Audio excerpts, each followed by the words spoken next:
Hi, I'm so glad we're all here tonight. My name is Kristy, and I'm an impact planner. You'll have to apologize, I do need 3 arms for my setup here. So I consult organizations on how to light up the future and turn the darkness into new and innovative solutions to our most complex problems. I work with for-profit companies to help them align purpose and profit and create a brighter, more just world. So that's why I spend a disproportionate amount of time looking into the darkness and the dark future. I spend my time in 2030, 2050, 2100. I think about systems and how we design them for breakdown or for continuity. I think about consumerism. We are buying our own demise every day. Every day we choose between bright and dark impact.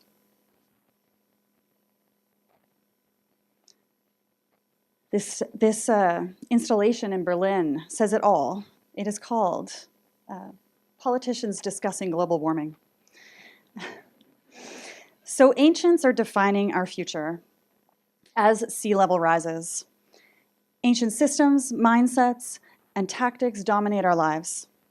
Dinosaurs roam the earth. They are in the air we breathe. We are pumping CO2 into the atmosphere at unprecedented rates, and we don't have our eye on the ball. Our attention is entirely the wrong place. But something people do love to pay attention to? Weather porn. Weather porn, weather bombs, Category 5 hurricanes, landslides, biblical floods, 1,000-year forest fires. We are inundated with spectacle. Weathermen have become our modern-day gladiators. We're looking at the wrong things, and it feels way too big to change. Patriarchal systems are driving cannibalistic capitalism. Fuck Jimmy Choo? What is this? Am I looking at an advertisement for shoes or a crime scene? Women do not yet have a seat at the table, and that has to change because men have been in charge for thousands of years. And I'm sorry, but we're all here at Dark Futures, and we know where it's going. We are buying the 6th mass extinction. If we don't change everything, we are guaranteed a world without polar bears, tigers, and elephants by 2050. And I, for one, will not abide a world without elephants. We take selfies while we stare down the barrel of a 22% reduction in crop yields for maize, corn, and wheat. Crop failures are the norm in our dark future as global population increases to 10 billion people by 2100. We happy hour as hunger stones reveal themselves around the globe. By 2050, water demand will increase by 55% over 2000. The average price of beer is expected to double. Happy hour won't be so happy anymore. But beer is just the tip of the iceberg. By 2100, 2 billion people will be climate refugees. That is 1/5 of the total population of the planet. The average displaced person remains that way for 17 years.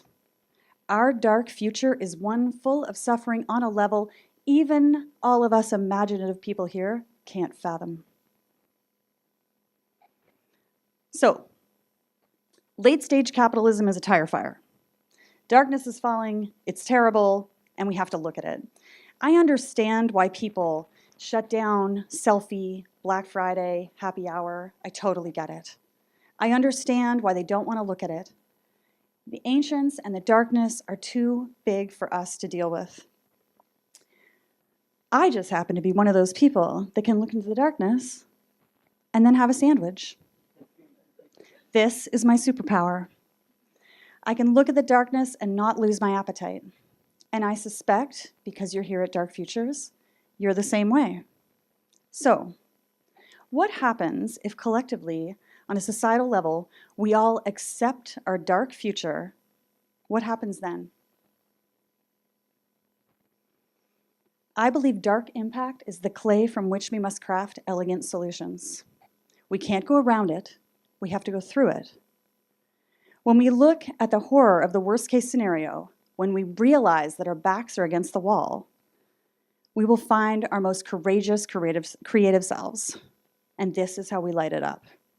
We look at the dark reality of disaster capitalism, and I believe we can transform capitalism, light up the future, and I personally believe benevolent corporations are going to save the world.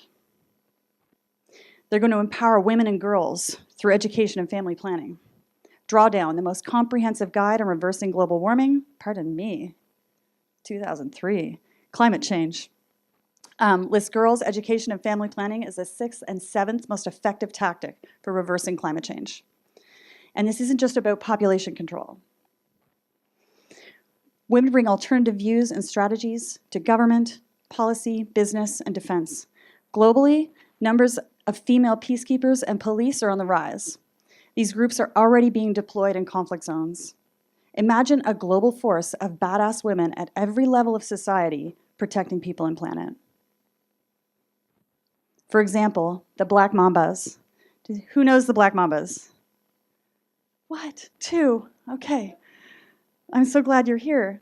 They are an all-female anti-poaching squad. So what they do? Get it, they kill poachers.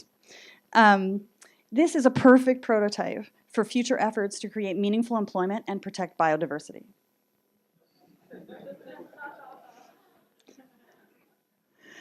And what if climate refugees become agricultural engineers, restoring topsoil, planting crops, and reforesting as they move? Armies of billions tending to our most valuable possession. What if companies transform toxic landscapes through soil and water remediation technology?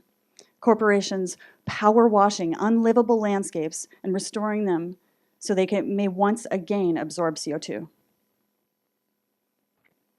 And what if corporations turn pipelines into water transport systems and advance desalination technology?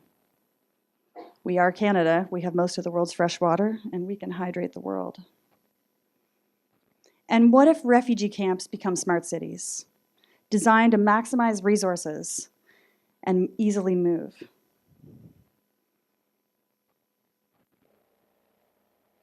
Cities made of lightweight infrastructure that can shift with the patterns of weather and conflict. If we create cities that move through landscapes, they can be like starlings in the sky. We can turn human migration into human murmuration. So, how are we going to do it? This is how we're going to light up the future. We have to meaningfully redefine value.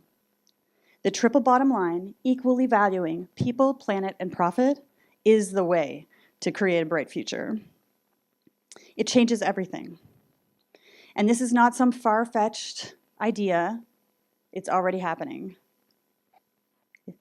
We move through it every day, and we just don't see it. For example, 3 examples. The B Corp movement. Thousands of companies have embraced radical transparency and building impact into their business models. So you'd get to know if you buy their shit, you're leaving something better than you found it.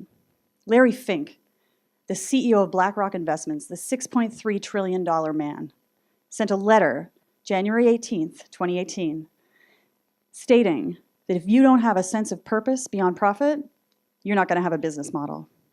And finally, Danone. Danone got a $2 billion growth loan. Companies get big loans to grow all the time, except their interest rate is tied to their environmental, social, and governance performance. So, late-stage capital is burning, and the impact business movement is rising. And in our triple bottom line future, dinosaurs will fall. The ancients will crumble. Business models that externalize the cost of doing business will be forced into extinction. Companies that don't consider social and environmental value will collapse. That means Amazon, big oil, and fast fashion, because a new kind of capitalism is rising. But we have a lot of work to do. We need to ferociously boycott dinosaur companies. Don't feel powerless. We're all in this together. You may not write global policy or command vast supply chains, but you can. Our bright future is one where we make something right every time we grab our wallets. We must passionately boycott companies that are bucking the status quo. If a company can prove they're part of the solution, buy their shit. If they're just a little bit better than the guy next door, buy their shit. It's about the little things. And don't expect perfection. This is something that people do. They expect the bad guys to be bad, but they don't give credit when good guys try to be good and fall down a little bit. So these guys are trying to roll boulders up mountains. So don't demand perfection from the good guys and buy darkness from dinosaurs. So, we have 12 years to stop climate collapse and the collapse of our civilization. James Hansen said we have about 20 years before we live in an ungovernable future. We face existential threats, but take heart.